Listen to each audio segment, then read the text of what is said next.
Pemirsa, Wakil Presiden Ma'ruf Amin minta kampus-kampus siapkan kebutuhan ilmu pengetahuan 5 hingga 20 tahun ke depan. Selain itu, Wapres berpesan agar kampus berkolaborasi dengan pemerintah dan swasta agar riset yang dilakukan bisa diaplikasikan pada industri sekaligus menyiapkan lulusan dalam memasuki lapangan kerja. Tiba di tempat acara.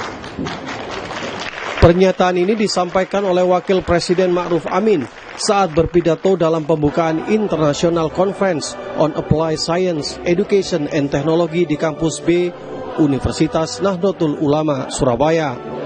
Dalam pidatonya, Ma'ruf Amin berpesan ada proyeksi pendidikan jangka panjang dan meminta kampus untuk mengantisipasi kebutuhan ilmu pengetahuan di masa depan. Wapres Ma'ruf Amin menyebut di tengah pesatnya perkembangan ilmu pengetahuan dan teknologi, Global Innovation Index tahun 2023 menunjukkan Indonesia berada di peringkat 61 dari 132 negara dunia, naik secara signifikan 14 peringkat dari tahun sebelumnya.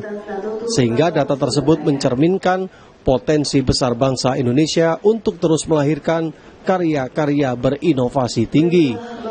Oleh karenanya, Wapres Ma'ruf Amin meminta kampus-kampus di seluruh Indonesia memproyeksikan ilmu pengetahuan dan kebutuhan pendidikan yang tepat untuk 5 hingga 20 tahun ke depan. Berdasarkan Global Innovation Index tahun 2023, Indonesia berada di peringkat ke-61 dari 132 negara. Naik secara signifikan sebanyak 14 peringkat dari tahun sebelumnya. Ini menunjukkan potensi besar bangsa kita untuk melahirkan karya-karya berinovasi tinggi.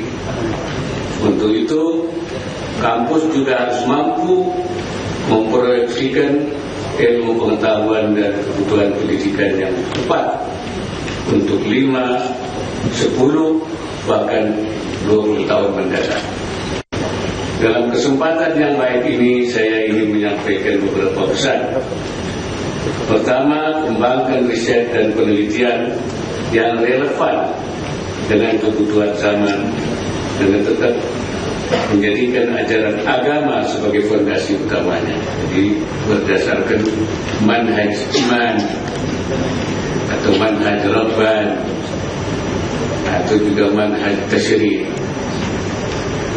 Inovasi yang dihasilkan dapat memenuhi tuntutan teknologi dan sosial dengan tetap menjunjung tinggi nilai-nilai etika dan moral. Yang kedua, bangun peluang kerjasama dengan dunia usaha dalam mengaplikasikan hasil riset sekaligus menyiapkan lulusan dalam memasuki lapangan kerja. Kerjasama ini dapat membuka kesempatan bagi institusi untuk mendapatkan umpan balik langsung dari industri yang berguna dalam menyempurnakan riset dan kurikulum. Dalam kesempatan ini, Wapres juga meminta pemanfaatan keunggulan Society 5.0 untuk meningkatkan daya saing dan kualitas riset yang dihasilkan. Sementara Iconeset yang dibuka oleh Wapres Ma'ruf Amin merupakan seminar rutin 2 tahunan yang digelar oleh kampus UNUSA terkait ilmu pengetahuan dan teknologi yang mendatangkan narasumber dari dalam dan luar negeri.